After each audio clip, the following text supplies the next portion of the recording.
Hey guys, so I have a new Back in Time album coming out in a few days. Back in Time is my like archival series, where I like release sort of old material that wasn't like studio stuff, just maybe it's a lot of demos and stuff like that. Um, and so this is Back in Time Volume 8, Lo-Fi Demos and Rhythm Tracks. And it's going to be out June 3rd, 2025.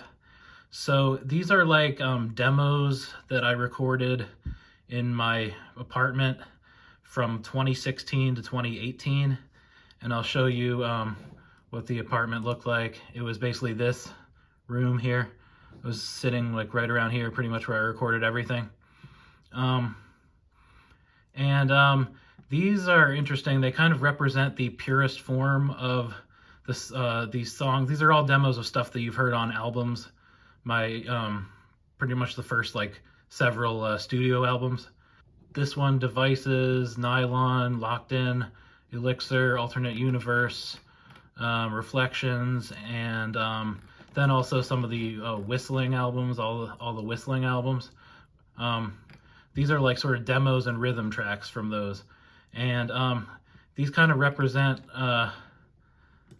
like, oh, where did that go? Okay, these represent sort of the purest form of these songs because I recorded them as soon as I thought of them rather than sitting on them for a while practicing them so I could record them in a studio. But I didn't have the pressure of recording these in a studio, so I probably took a few more risks with my playing. I could be myself more.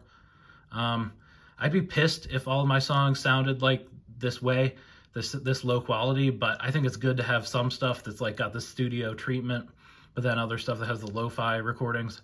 I think it's good to have both. So I'm like happy I'm releasing this. And then so these were recorded and then they were initially mixed and mastered in these two control rooms. I'll show you right here. These two, so this was the first one, the old studio in Fenway, Mix One Studios, and then this was the newer one in Brighton. So I went into this thinking that like this would be my shittiest album by far. So I was planning on just sort of like phoning it in and kind of putting these out as like really low quality recordings just as is. But one thing led to another and I sort of just got obsessed with trying to make them sound as good as possible. And we really kind of went overboard. Like shout out to Adam for like putting up with my insanity on a lot of these. Like I just like couldn't stop.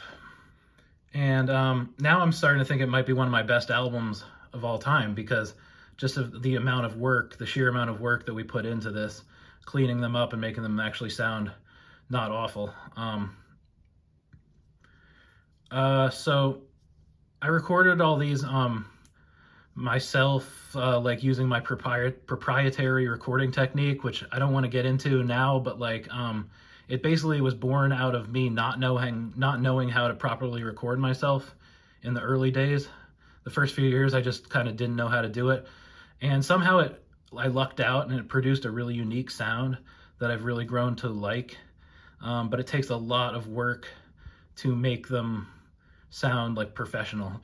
And so just like the Whistling, Past the Graveyard albums, and the 2007 demos, we had to put so many filters on these things to get them to not sound awful. We pushed the limits of what was possible, and I'm confident that these songs are as polished up as we could get them. We pretty much can't do anything else to them. But yeah, like if you enjoyed the first few instrumental studio albums, you'll definitely like these demo versions. They're quite a bit different than the studio stuff. It's the same general songs, like there's nothing new, there's no new material here, but I play them much differently, and it's also songs that I've never released demo versions of before. There's also a few rhythm guitar tracks, that's why I call it lo-fi demos and rhythm tracks. And so like that would be stuff that I either whistled a melody over or overdubbed a lead guitar melody on previous albums. And I just isolated the rhythm guitar track, so it's kind of interesting to just hear the isolated rhythm track. But yeah, this is almost like a 10-year, decade-long project because the first 2 tracks were recorded in 2016, and then the rest were recorded in 2017 and 2018. So I kind of had to like dig these up and figure out which ones like I could release, because a lot of them had too many mistakes, and so I just couldn't release those. So those aren't even on the album.